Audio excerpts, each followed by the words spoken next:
आप सभी लोगों का स्वागत है फिर से एक बार क्रिक जोन में। आशा करता हूँ सभी लोग सही सलामत होंगे। तो चलिए शुरू करते हैं आज का वीडियो, जहाँ पे T20 सीरीज दक्षिण अफ्रीका ने जीता हुआ था 2-0 से, क्योंकि तीसरा T20 मैच बारिश के कारण धुल गया था, जिसके कारण 2-0 से सीरीज अपने नाम कर चुके थे। लेकिन जहाँ पे 3 ODI मैचेस की सीरीज की बात है, यहाँ पे आज से शुरुआत हुआ था पहला ODI मुकाबला। वहाँ पे दक्षिण अफ्रीका ने टॉस जीतकर पहले बल्लेबाजी करने का फैसला किया। वहाँ पे ये बॉलैंड पार्क में ये मुकाबला खेला गया।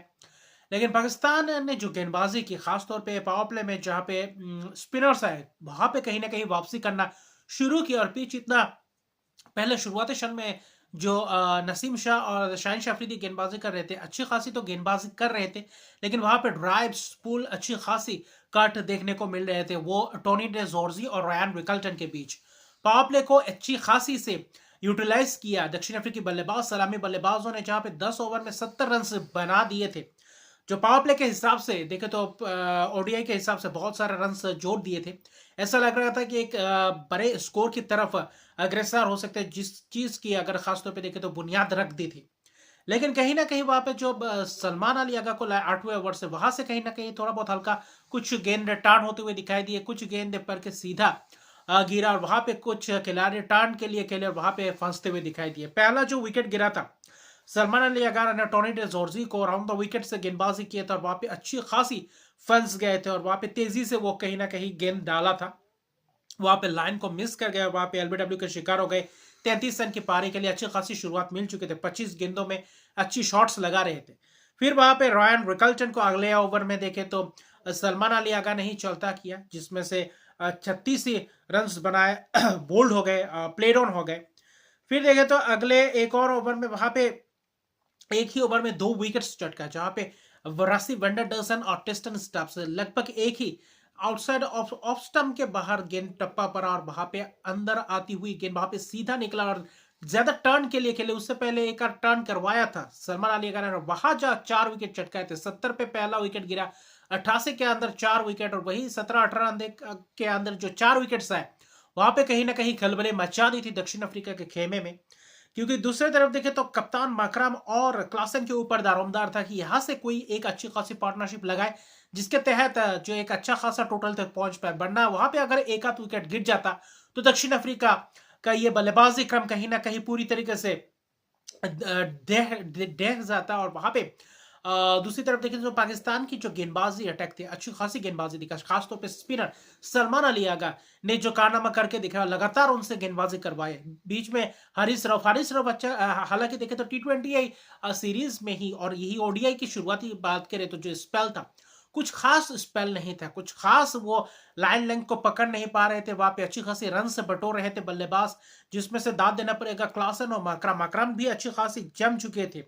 लेकिन कहीं ना कहीं साइब अयूब से भी गेंदबाजी करवाए, बीच में अबरार से भी गेंदबाजी करवाए, बीच में एक आध ओवर के लिए कमरान गुलाम को भी लाया था आखिर में जाते हुए। लेकिन साइब अयूब ने जब गेंदबाजी की, अच्छी खासी लाइन लेंथ को पकड़ के किया, विकेट विकेट गेंदबाजी की, जिसमें से रन बटोरना उतना आसान नहीं हो पा रहा था साइम अयूब के गेंद में। लेकिन कहीं ना कहीं बीच में शाहीन शाह अफरीदी से भी एक आध ओवर करवाया, लेकिन ज्यादा से ज्यादा स्पिनर्सों को लगा कर रखा था। अबरार को दूसरे एंड से, जहां पे 8 ओवर का एक जबरदस्त स्पेल दिया था सलमान अली आगा को, उसके बाद 2 ओवर क्यों नहीं करवाए, थोड़ा बहुत समझ से पता लगा, उनसे ओवर्स और करवाया जा सकता था, क्योंकि अच्छी खासी लय प्राप्त कर चुके हैं। 4 विकेट चटका 8 ओवर में 32 रन देकर, बहुत ही किफायती स्पेल करके गए, बहुत ही महत्वपूर्ण क्रूशियल 4 विकेट्स, क्योंकि 70 रन बना चुके जो सलामी जोरी ने पावर प्ले में। उसके बाद जो वापसी किया था वो कहीं ना कहीं काबिल तारीफ है। वहां पे दाद देना पड़ेगा नसीम शाह की, क्लासन को एक आउटसाइड एज वहां पे कीपर ने कोशिश नहीं की थी, वरना क्लासन का एक मौका बनता हुआ दिखता था। लेकिन कहीं ना कहीं माकरम भी जब सेट हो चुके थे, अच्छी खासी पार्टनरशिप लग चुका था, 73 रन की पार्टनरशिप लग चुकी थी, वहां पे कहीं ना कहीं मिड विकेट के ऊपर से मारने की कोशिश कर रहे थे साइम अयूब को, और वहां पे टॉप एच लगा और जबरदस्त कैच। लेकिन वहां पे कहीं ना कहीं निराशाजनक वो शॉट था, अगर वहां पे अच्छा खासा लगता तो शायद छक्के के लिए भी जाता। उसके बाद फिर देखे तो एक और पार्टनरशिप लगा मार्को यानसन के साथ, अर्शद की पार्टनरशिप लगभग देखे तो जो क्लासन वहां पे अच्छी खासी ताबड़तोड़ अंदाज में बल्लेबाजी करते हुए नजर आए, और जो बीच के ओवर्स थे कहीं ना कहीं अच्छी खासी घटा था। लेकिन 40वें ओवर के बाद कहीं ना कहीं जब क्लासन का विकेट्स गया, वहां पे कुछ गुच्छों में विकेट्स गए, और वही कहीं ना कहीं पूरी तरीके से वापसी करवा गए पाकिस्तान को, जहां पे एक अच्छी खासी नींव रख चुके थे। वहां पे अबरार अहमद ने भी विकेट चटकाया, लगातार 2 ओवर्स में 2 विकेट्स, और वही कहीं ना कहीं मैच में थोड़ा बहुत रुख पलटा, और वहां से शाहिन शाह अफरीदी ने भी 1 विकेट चटकाए। और बाद में आखिरी के 10 ओवर्स में उतना रन बटोर नहीं पाए जितने रन बटोरने चाहिए थे। 239 रन बोर्ड पे लगा पाए 9 विकेट के नुकसान पे, क्योंकि क्लासन को जो शाहिन शाह अफरीदी ने जिस ओवर को लाए थे आखिरी स्पेल के, वहां पे जो उससे पहले एक चौका लगाया था, फिर देखे तो कवर्स के हाथों कैच दे बैठे थे, कट शॉट खेलने गए थे। 86 रन की एक जबरदस्त पारी के लिए, ब्रिलियंट पारी, क्योंकि बहुत ही महत्वपूर्ण ये पारी था क्लासन द्वारा, क्योंकि उस वक्त चाहिए था और वही करके दिखाया था। और बाकी बस बचा कुछ रन किए थे। शुरुआत मिला था टोपटा के बल्लेबाज को, लेकिन उसको भुना नहीं पाया, जिसके कारण स्पिनर सलमान अली आगा को एक काबिल तारीफ वो स्पेल करके गए। शाहिन शफीदी ने 1 विकेट चटकाया, 2 विकेट अबरार अहमद ने, हालांकि अबरार अहमद ने भी अच्छी किफायती स्पेल करके दिखाया। लेकिन जब 240 रन का लक्ष्य, ऐसा लग रहा था कि शायद पाकिस्तान अच्छी खासी बल्लेबाजी करे तो मुकाबला अपने गिरफ्त में कर सकते हैं। लेकिन जो शुरुआत किया रबाडा और यंसन ने, जबरदस्त अपना पहला स्पेल डाला। वहां पे ऐसा लग रहा था कि रन्स बनाना बहुत ही मुश्किल हो रहा था। अच्छी खासी लाइन लेंथ पे हिट कर रहे थे, बाउंस मिल रहा था, वहां पे थोड़ी बहुत स्विंग भी मिल रहा था, अंदर आती हुई गेंद पे थोड़ा बहुत दिक्कत देता हुआ दिखाई दिया था। अब्दुल्ला शफीक को शून्य पे चलता कि मार्को यंसन ने top off stump over the wicket से जबरदस्त अंदाज में गेंद लेफ्ट आर्म पेसर ने ये गेंदबाजी करके विकेट चटकाया। फिर बाबर आजम अच्छी खासी थोड़े बहुत शॉट्स लगाए थे, कुछ अच्छा खासा गया था, लेकिन ऑटनियल बार्टमैन के गेंद में वहां पे कहीं ना कहीं एक शॉट मारने गया, और वहां पे मार्को यंसन के हाथों कैच दे बैठे। और उस वक्त फिर रिजवान का अगले ओवर में देखे तो रिजवान का भी विकेट गया था। तो वहां पे कहीं ना कहीं पूरी तरीके से पाकिस्तान को जो थोड़ा बहुत शुरुआत मिला था पहले विकेट गिरने के बाद, वहां पे कहीं ना कहीं मोमेंटम को गवा दिया था और वहां से वापसी किया था। ओटनियल बार्टमैन, माकरम ने भी गेंदबाजी की, फिर तबरेज शमसी को लाए बाद में, अच्छी खासी गेंदबाजी की। सभी गेंदबाजों ने अच्छी खासी गेंदबाजी की। 30वें ओवर तक अच्छा खासा घटा था, अगर आप खास तौर पे देखें तो 32-33वें ओवर का तक। वहां पे 20 ओवर में 60 रन के करीब थे, जहां पे 4 विकेट्स गिर गए थे। बैट पैड में लग गए। ऑटनियल बैट्समैन ने बोल्ड किया था रिजवान को, जो उस स्पेल के 2 विकेट चटकाए थे महत्वपूर्ण, बाबर और रिजवान को। लेकिन उसके बाद कहीं ना कहीं पारी को संभाला, और वो था साइम अयूब और सलमान अली आगा, जो गेंदबाजी से किए आज बल्लेबाजी से भी वही कारनामा करते हुए दिखाई दिए। वहां पे स्पिनर्सों को अच्छी खासे टैकल किया, वहां पे कुछ शॉट्स लगाए। कमरान गुलाम जो विकेट्स गए, कमरान गुलाम का भी रन आउट था। रन आउट वहां पे रनिंग बिटवीन द विकेट उतना अच्छा नहीं था सही में अयूब द्वारा, वहां पे कॉलिंग उतना खास नहीं थे, जिसके कारण रन वहां पे सिंगल बन सकता था, लेकिन वहां पे कमरान गुलाम का रन आउट हुआ। फिर सलमान अली का रिकॉग्नाइज बल्लेबाज थे, उसके उसी वक्त एक पार्टनरशिप चाहिए था, और रन्स भी उतना खास लगे नहीं थे बोर्ड पे। लेकिन उस बीच जो 20 ओवर्स का दरमियान था, मिडिल ओवर्स में अच्छी खासी रन्स बटोरे, खासतौर पे 33वें ओवर्स के बाद, क्योंकि उस बीच पार्टनरशिप बिल्डअप करने की कोशिश कर रहे थे। वहां पे अच्छी खासी धीमे चल रहे थे, कुछ रनआउट का भी मौका था, थोड़ा बहुत मौका गवाया।